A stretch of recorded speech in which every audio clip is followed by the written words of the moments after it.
I'm kind of intrigued by the ramifications of really, thinking about the third-party logistics provider, the freight forwarder, and others from a couple different standpoints. Number one, do you want to take those responsibilities for sort of managing this complex process and hand it over to someone, give them the keys really to your supply chain management?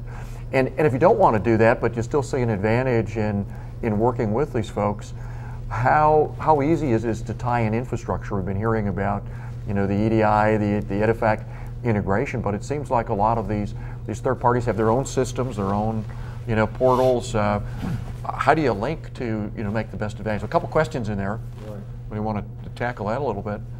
Well, I think, unfortunately, there's still a lot of phone and faxing that's still taking place. So, I mean, that's just a reality, especially as you're going into these more, less developed regions. There's going to be some latency in the information. There's going to be some issues with data quality and things of that nature. I mean, I think ultimately, I think companies are going to have some outsourcing along their supply chain because companies are not going to own every single piece of it. But companies do want the information that comes from that. So you're right. I mean, I think one of the challenges companies have is being able to link to all the different parties involved to be able to get the information they need to be able to manage the processes that's under their control based on that information.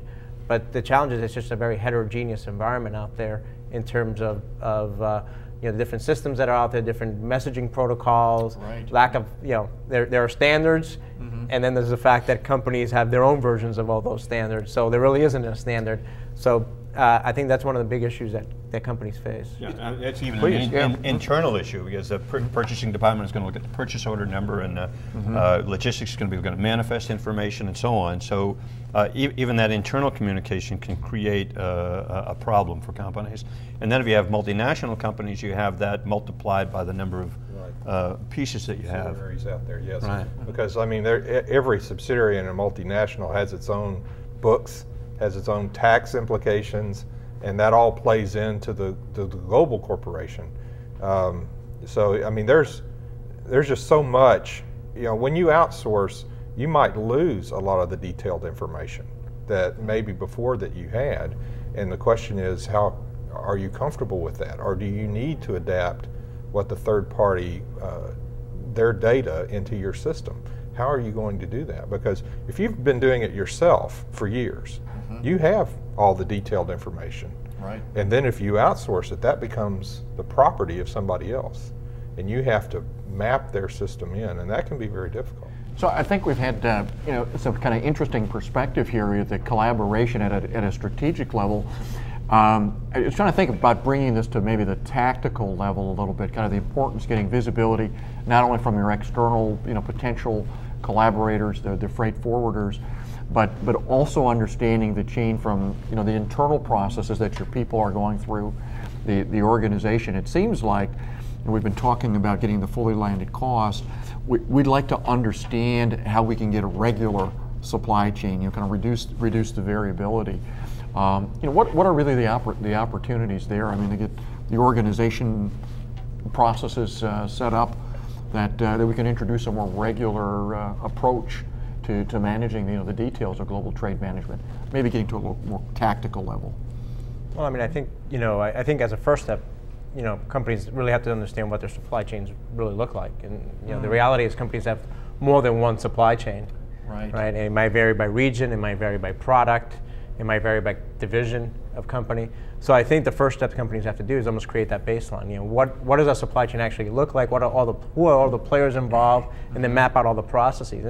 It could be a very time-consuming process, but I think understanding what the current reality is kind of the first step. So and you can see and perhaps identify opportunities to either cut certain process steps or be able to consolidate some of the steps to be able to reduce some of the time. I think where the visibility comes in then is being able to understand and have some knowledge around what might be some of the factors that are contributing to the variability. Okay. I think one of the things that we're seeing with some of the companies that we work with is companies applying Lean Six Sigma principles and processes to using that information to launch projects on the lean side to, again, simplify and eliminate waste or eliminate redundancies in the supply chain, and then use Six Sigma to focus in on some of those quote-unquote problem areas to be able to resolve those issues.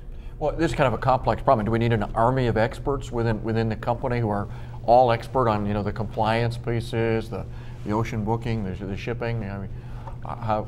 If you do what's it the organizational impact? Well, if you do it yourself, you have to have all of that. That's where you would rely on a third party to do that for you, because there's only so many people in the world who can work on compliance issues, for example. Right. And do you want that all in your company? Why is that a core competency for you? So from a tactical standpoint, it's often better to just give that to an expert and let them take care of it. And that's because there's consequences there, right? There's big consequences. I mean, you can, if you don't have all the paperwork together, I've seen shipments held up for 2 weeks in port. Really? Yes, and on critical parts. And all of a sudden you're sending a crew of people out to the port to be sure that the material gets through as quickly as possible. You can be fined. You can lose your exporter's or importer's license. There's a lot of bad things that can happen if you do not follow the rules. And the rules since 9/11 have become even more strict, and they're much less likely to let something slide, quote unquote slide, through the port. They're very, very strict about compliance. And I think, just to build on that, I mean, I think the answer depends on, I don't think there's a one size fits all, because you may have a very good internal organization in your local country. Okay, let's just say in the U.S. you may have people that are familiar with the U.S. customs regulations or maybe NAFTA, but since you're operating on a global basis, obviously things that are happening in Europe is different. People, so you need to have regional experts in every country that you operate in. So there might be cases that for parts of your operation you have the internal experts that handle it and understand the compliance, understand the logistics piece, but for new areas that you may be operating in, whether it's in Asia or in Europe, you may have outsource some of that or use local experts that really understand the nuances of the regulations and things of that nature to be able to operate effectively there. So I think a lot of companies are, it's not one or the other, it's probably a combination of both. I think that's an important thing, because I think that you have to understand that you have to retain some level of expertise internally. You can't outsource the whole thing. Right. Because at the end of the day, if you're the importer, you're responsible. It's your responsibility. But to follow up on Adrian's point, we had regulations change almost on a daily basis if you're looking internationally, and you're going to have for any one company to have the expertise and the knowledge base to be able to keep up with all that is probably close to impossible. But that's an opportunity as well for us to get systems in place. Kind of back to that point earlier about the IT structure. Sounds like you have a real opportunity to improve the efficiency of your organization if you're investing in the appropriate solutions to help you manage all of that complexity. That's right. And I think from a technology standpoint, I mean, I think that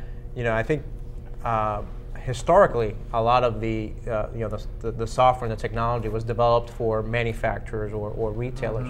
But the fact is that now a lot of these logistics service providers or freight forwarders, since they're now owning some of these processes, I think there's an opportunity for software companies and some of the technology to be sold into those industries. Because again, if they're the ones who are going to be managing this, they're going to need the technology to manage these processes. So I think also from the software standpoint, I think, and that's what we're seeing at ARC, is that we're seeing a lot of the software vendors focusing on logistics service providers and some of these other firms and providing them with the technology to be able to serve their manufacturing and retail clients more effectively. Yeah, one of the things, playing off something Peter said, there's the dynamics of what's going on with trade, especially.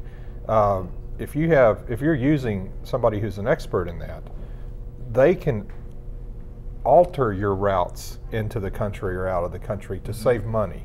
And that's something, if you're doing it internally, you're going to be focusing on your routes, making that more efficient, where the big money may be saved and completely changing how you get things into the country.